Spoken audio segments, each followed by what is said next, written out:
بسم اللہ الرحمن الرحیم۔ السلام علیکم ورحمۃ اللہ وبرکاتہ۔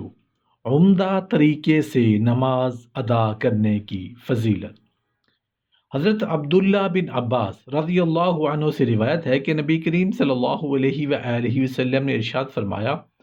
وہ نماز بالکل بے حاصل یعنی بے فائدہ ہے جس کے ادا کرنے میں نماز پڑھنے والا رکوع اور سجدہ کرتے وقت اپنی پشت برابر نہ کرے۔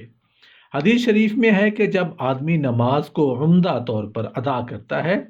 اس کے رکوع سجود اور دیگر ارکان پورے طور پر ادا کرتا ہے، تو نماز کہتی ہے، اے نماز کے پڑھنے والے، خدا تیری نگہبانی کرے، جیسی تو نے میری حفاظت کی ایسی نماز آسمان کی طرف بلند ہو کر بارگاہ الہی میں قبول ہوتی ہے، اور جب کہ نماز کو اس کے تقاضوں اور لوازمات کے مطابق اچھی طرح ادا نہیں کیا جاتا،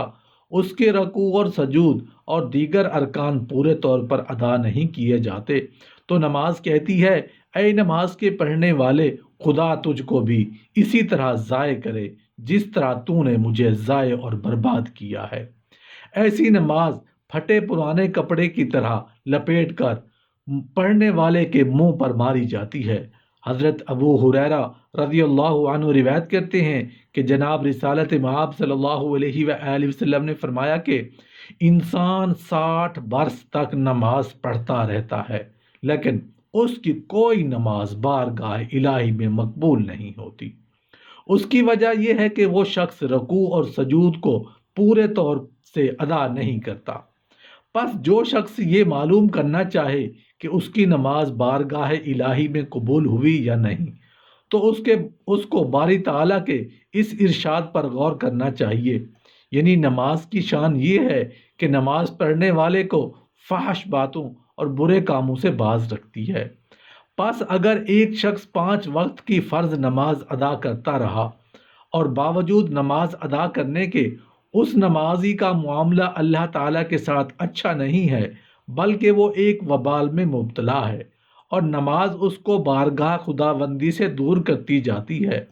تو یہ نماز دراصل نماز ہی نہیں تھی۔ حضرت عبداللہ بن مسعود اور حضرت ابن عباس رضی اللہ عنہ نے فرمایا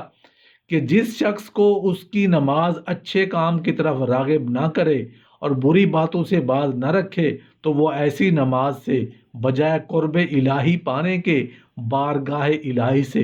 دور ہوتا چلا جاتا ہے۔ حضرت حسن اور قتادہ رضی اللہ عنہ نے فرمایا، جس شخص کو اس کی نماز برے کاموں اور فحش باتوں سے باز نہ رکھے، وہ نماز اس کے لیے وبال ہے، کیونکہ جو شخص 5 وقت کی نماز ادا کرے گا، اس کی شرطیں اور ارکان و احکام اور سنتیں پورے طور پر بجا لائے گا، تو اللہ تعالیٰ ایسے شخص کو ضرور فحش باتوں اور گناہ کے کاموں سے محفوظ رکھے گا۔ حضرت انس رضی اللہ عنہ فرماتے ہیں کہ انصار میں ایک نوجوان تھا جو 5 وقت نماز نبی کریم صلی اللہ علیہ وآلہ وسلم کے ساتھ با جماعت پڑھا کرتا تھا، مگر اس کی عملی حالت اچھی نہ تھی۔ نبی کریم صلی اللہ علیہ وآلہ وسلم نے فرمایا کہ اس شخص کی نماز کبھی نہ کبھی ضرور اسے گناہوں سے باز رکھے گی۔ چنانچہ ایسا ہی ہوا، اس شخص نے تھوڑے ہی دنوں میں تمام بری باتوں سے توبہ کر لی اور اس کی حالت اچھی ہو گئی۔ حضرت حسن رضی اللہ عنہ سے روایت ہے کہ نبی کریم صلی اللہ علیہ وآلہ وسلم نے فرمایا، لوگو، میں تمہیں بتاؤں کہ آدمیوں میں سے سب سے بدتر چوری کرنے والا کون ہے؟ صحابہ نے عرض کیا، یا رسول اللہ صلی اللہ علیہ وآلہ وسلم فرمائیے۔ ارشاد ہوا، سب سے بدتر چور وہ ہے جو اپنی نماز میں سے کچھ حصہ چرا لیتا ہے۔ لوگوں نے عرض کیا، یا رسول اللہ، نماز میں چوری کیوں کر ہوتی ہے؟ ارشاد فرمایا، اس کے رکوع سجود کو پوری طرح ادا نہیں کرتا۔ نماز ایک مقدار اور پیمانہ کی چیز ہے، جو شخص اس پیمانہ کے مطابق اسے پوری طرح ادا کرے گا وہ پورا اجر پائے گا، اور جو اس مقدار میں کمی کرے گا تو سمجھ لو وہ چور ہے۔ جن کے بارے میں ارشاد خداوندی ہے، ویل للمطففین، یعنی ناپ اور تول میں کمی کرنے والوں کے لیے افسوس اور عذاب ہے۔ حضرت عبادہ بن سامہ رضی اللہ عنہ روایت کرتے ہیں کہ نبی کریم صلی اللہ علیہ وآلہ وسلم نے ارشاد فرمایا 5 نمازیں ہیں جن کو اللہ تعالیٰ نے اپنے بندوں پر فرض فرما دیا ہے، جو شخص ان نمازوں کو کامل طور پر ادا نہ کرے اور ان کو خفیف اور سبق جان کر ان میں کوئی کمی کرے تو اللہ تعالیٰ پر اس کی کوئی ذمہ داری نہیں، خواہ اسے بخش دے یا عذاب دے۔ شرح ہدایت میں ہے کہ ایک اعرابی مسجد میں داخل ہوا اور 2 رکعت نماز پڑھ کر نبی کریم صلی اللہ علیہ وآلہ وسلم کی خدمت میں حاضر ہو کر آپ کو سلام کیا۔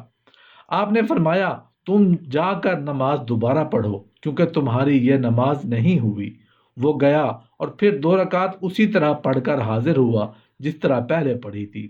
آپ نے پھر ارشاد فرمایا جاؤ اور دوبارہ نماز پڑھو کیونکہ تمہاری یہ نماز نہیں ہوئی۔ اعرابی نے عرض کی یا محمد صلی اللہ علیہ وآلہ وسلم، قسم اس پاک ذات کی جس نے آپ کو نبی برحق بنا کر دنیا کی ہدایت کے لیے بھیجا ہے، میں جیسی نماز پڑھ چکا ہوں اس سے اچھی طرح پڑھنا نہیں جانتا، آپ مجھے نماز کی تعلیم فرمائیے۔ جناب رسالت مآب صلی اللہ علیہ وآلہ وسلم نے ارشاد فرمایا جب نماز پڑھنے کے لیے کھڑے ہوں تو پہلے تکبیر کہو، یعنی اللہ اکبر کہہ کر ہاتھ باندھو، پھر جو کچھ تمہیں قرآن میں مجید میں سے یاد ہو وہ جس قدر ہو سکے پڑھو، بعد ازاں رکوع میں جاؤ اور نہایت اطمینان سے رکوع ادا کرو،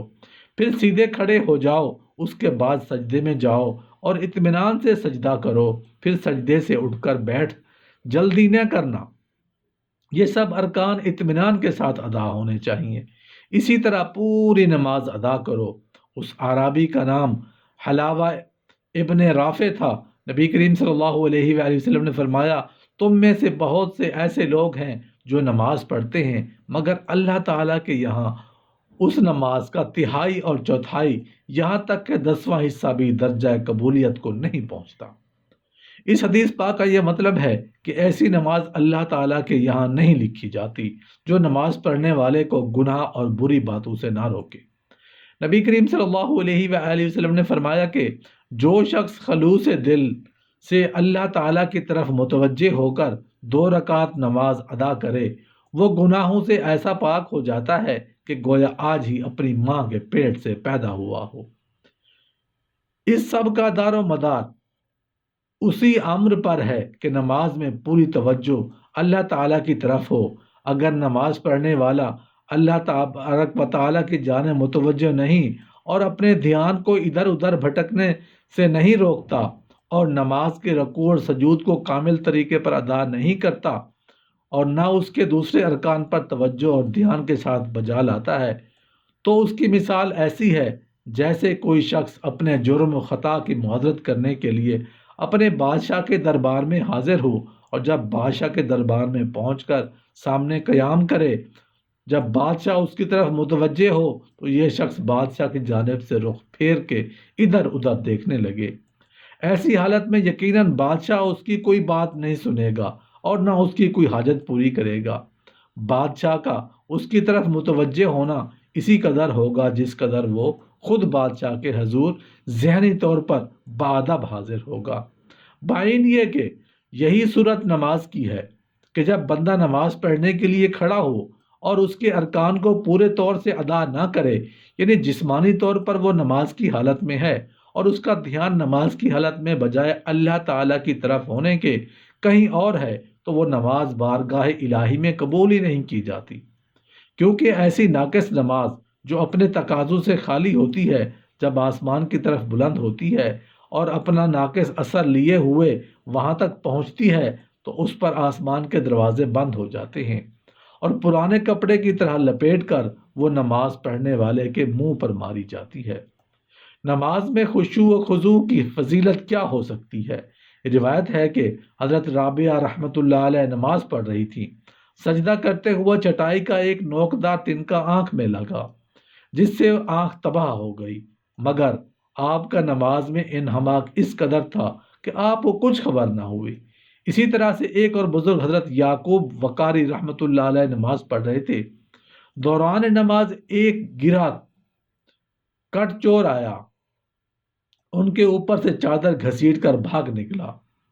لوگوں نے اسے پکڑ لیا اور کہا یہ چادر ایک نیک بزرگ کی ہے، ان کو فوراً واپس کرو، کہیں ایسا نہ ہو کہ وہ بد دعا کر بیٹھیں اور ہم سب وبال آ جائے۔ اس شخص نے ڈر کے مارے وہ چادر پھر اڑا دی۔ جب آپ نماز سے فارغ ہوئے تو لوگوں نے یہ واقعہ سنایا۔ اس چور نے اپنی اس حرکت کی معافی مانگی۔ آپ نے فرمایا مجھے بالکل خبر نہیں کس نے میری چادر اتاری اور پھر کس نے مجھ کو اڑا دی۔ بندگان خدا کی نمازیں ایسی ہوتی ہیں، جو شخص نماز میں ادھر ادھر اپنا خیال دوڑاتا ہے اس کی نماز قابل قبول قابل اعتبار بھی نہیں۔ حضرت مسلم بن یسار اپنے گھر والوں سے کہا کرتے تھے، جب میں نماز میں مشغول ہوں تو تم بے تکلف آپس میں باتیں کیا کرو، کیونکہ اس وقت میں تمہاری کوئی بات نہیں سنتا۔